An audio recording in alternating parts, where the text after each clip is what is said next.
This morning as I come down to our project, I may be able to get some of the decals finalized today.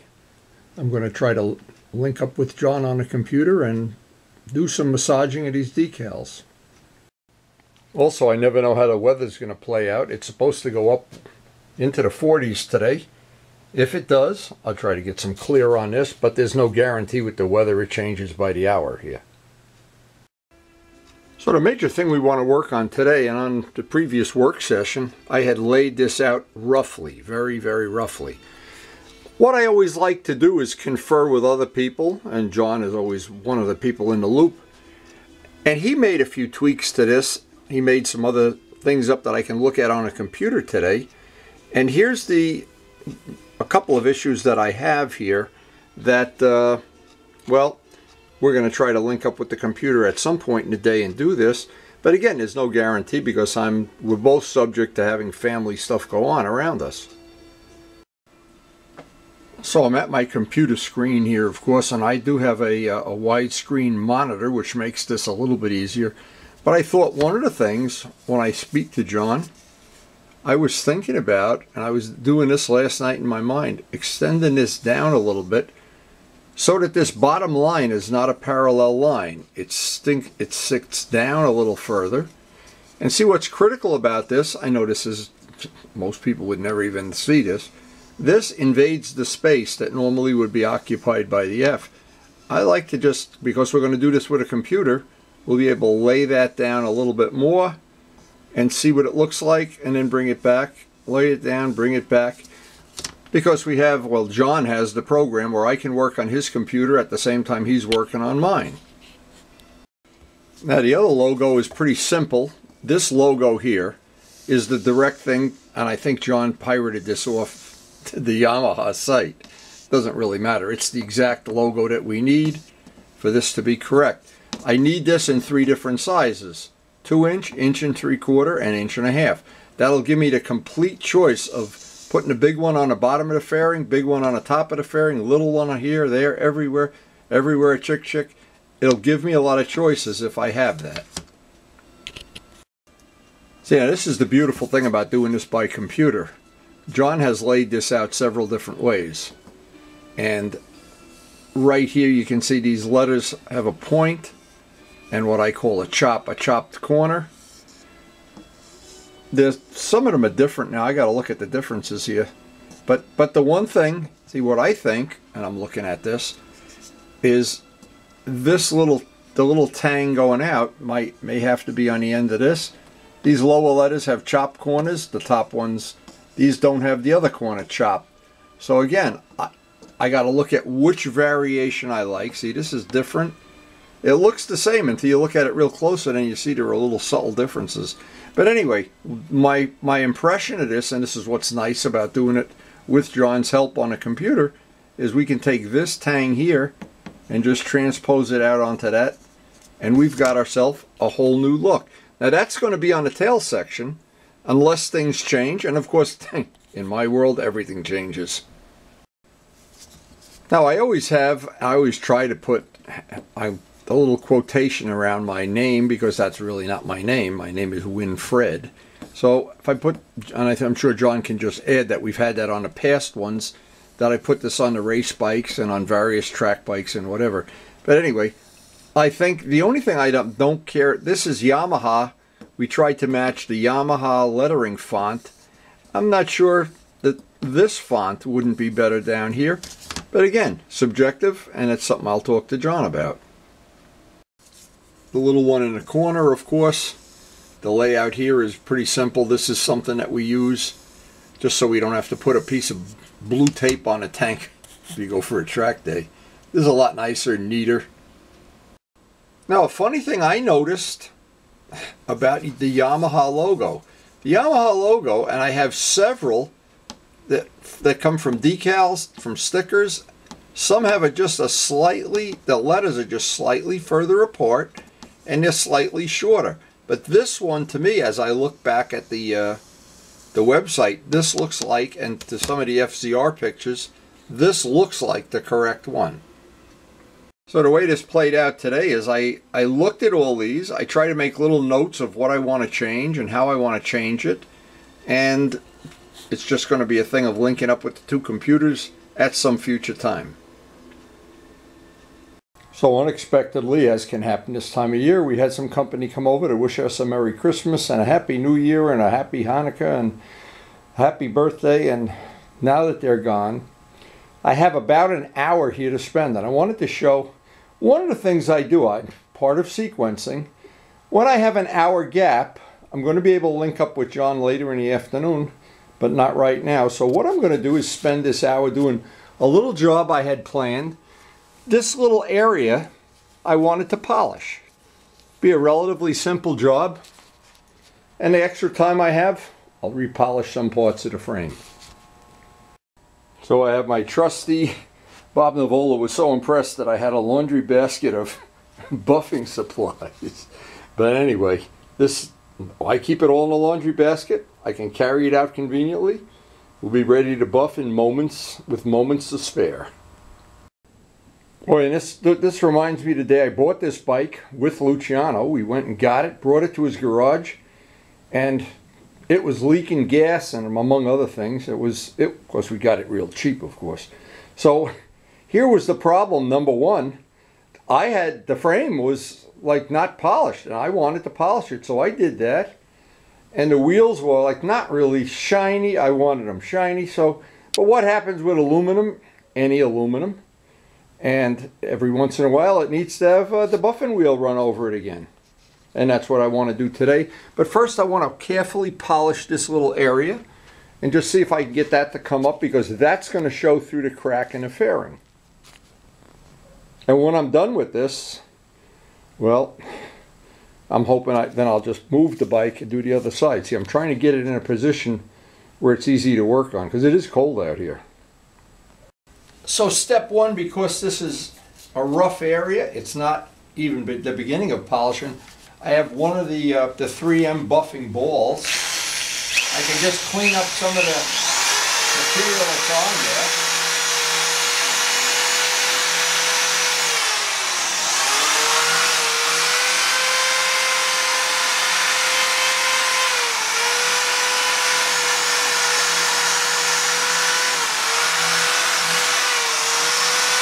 You know what that does? That just gets the rough oxide off of this. This is still pretty rough, and because we have a weld here, see why I marked it, what parts I see. I want to smooth this out a little bit. I want to make this, well, as nice as I can. But while I'm doing this, I can go around the frame. Now, when I polished this frame the first time, I did a lot of this in Luciano's garage. And even a swing arm. That swing arm, I remember, was a big job, but, well, it's a labor of love, believe me. So the next step on this is a soft brass wheel. And I not only want to do this area, but any little areas. You can see it cleaned up the overflow tube in a matter of seconds. Any oxidation or grit or anything I have on here, this will clean it right up.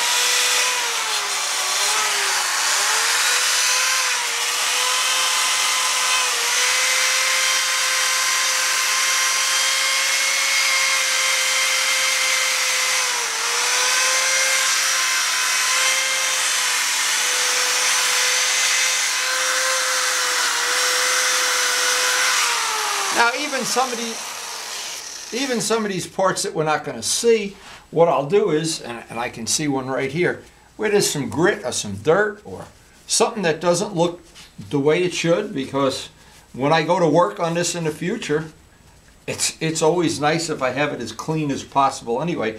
And I've off camera several times come out for an hour or so and just degreased it and wiped off dirt and whatever. Try to make it so when we put this back together for the final time, it's going to be as nice as it can be. And next step on is our good old-fashioned mag polish and the buffing ball. This is the key to this whole thing.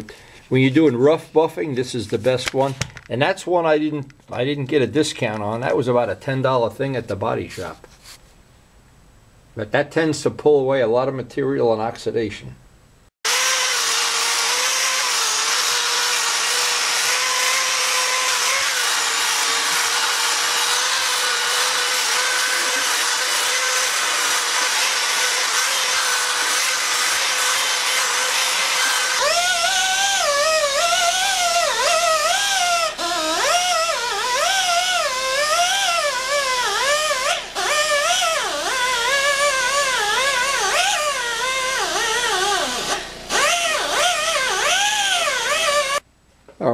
over this with the big buffing wheel. We've got a little bit of a shine on that. It's really clean so far. Now it's ready for some final buffing, and that, I think that's gonna, well, you know, the thing is we're running out of time because we only have a very limited amount of time here, but I wanted to at least get one side done today. Good way to fill in a little time gap.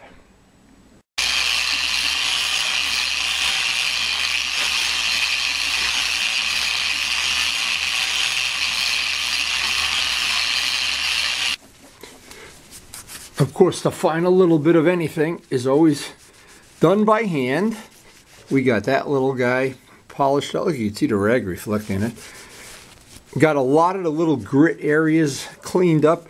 By the way, a great idea is when in these little areas where you have wells, the black polish from the polishing seems to stay in there.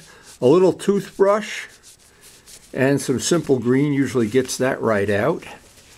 This little area polished up nice.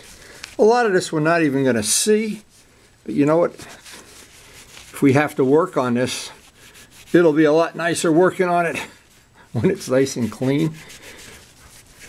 Even a little detail. These are all little details, but then the whole restoration is little details. Now, one little detail, if I have to service the clutch, and so far, the clutch on this bike has been bulletproof, and I mean bulletproof. So I don't want to touch it.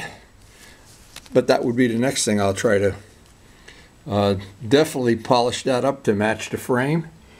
And the frame just, I love that polished frame. Boy, that is, to me, that's very nostalgic. I really like it.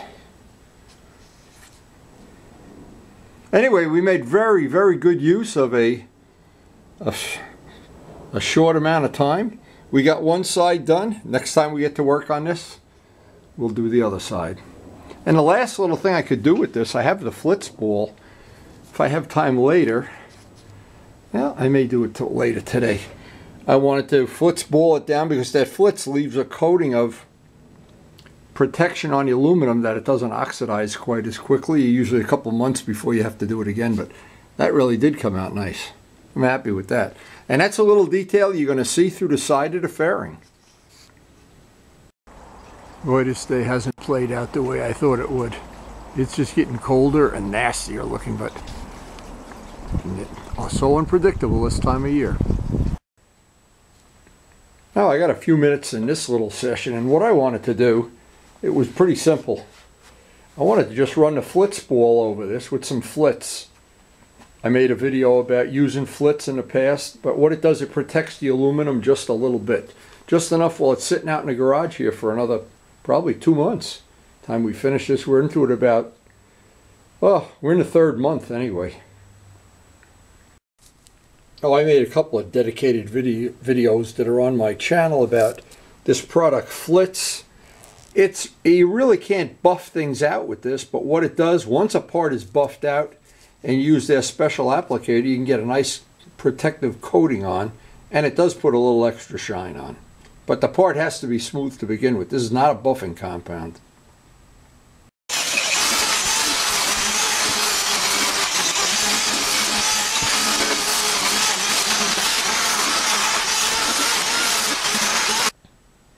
Well, we actually had 2 little sessions, and I got things done that on a day we could not have painted. And hopefully later tonight we'll be able to hook up with John and do some work on that FZR, that logo, via the computer.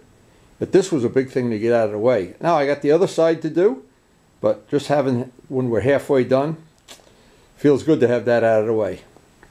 And I will see that little piece through the fairy. Every time I look at it, I'll be glad I did this. Here's another little tip, and I think this tip is worth its weight in gold.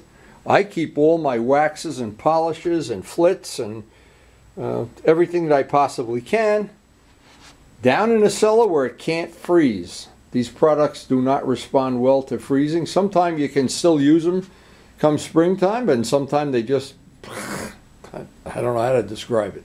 Just don't work exactly the same. Anyway, that is a good tip. This is pretty cool. I come back down to the shop and, of course, plug in the electric heater. Look at what's on the computer screen.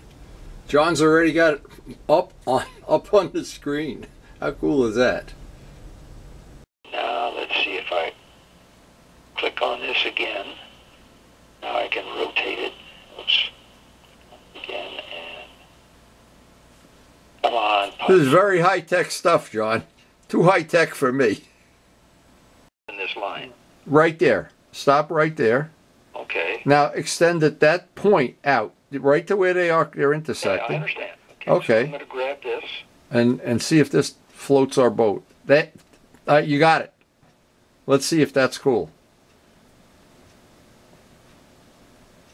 I'm not sure that too much. Let's go that half of that amount. All right. Hang on a second here. I gotta move. Yeah, on my screen it looks just a little bit too much that way. Oh, I agree. You agree? Okay. Well, you're the one with the artistic talent. I'm the one with the money. Or is it reversed? Of course, now the closer up you get, the less it really shows. Yeah. You know what? It doesn't. You can't do it halfway. I think it makes this look like it's just too heavy. Okay. Supposing I took the mouse here. Supposing you took and did the whole bottom bar down here.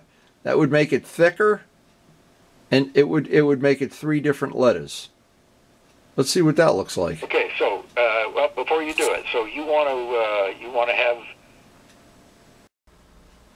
So our session ended, and we think we have the final decision on all decals, and a week from now, 3-4 days, I will have these all printed. John will have them printed up, and I'm real happy the way this played out, boy. I am really happy. That's going to work great.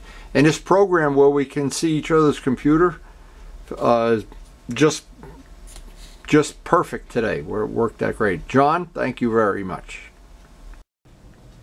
So I learned a lot tonight from watching John do his thing on a computer and making all the letters thicker and thinner.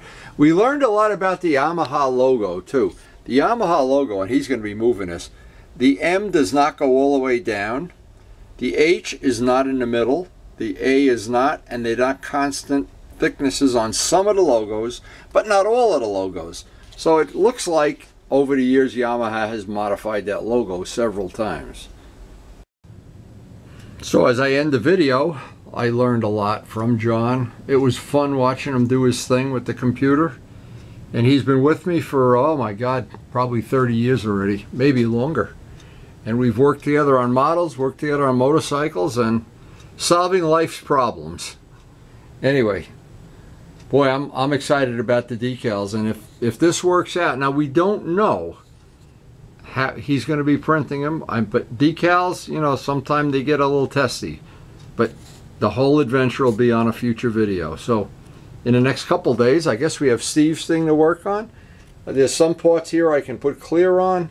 There's other little projects I can work on, and I can finish polishing the other side of the bike. So I hope you enjoyed the video, and thanks for watching.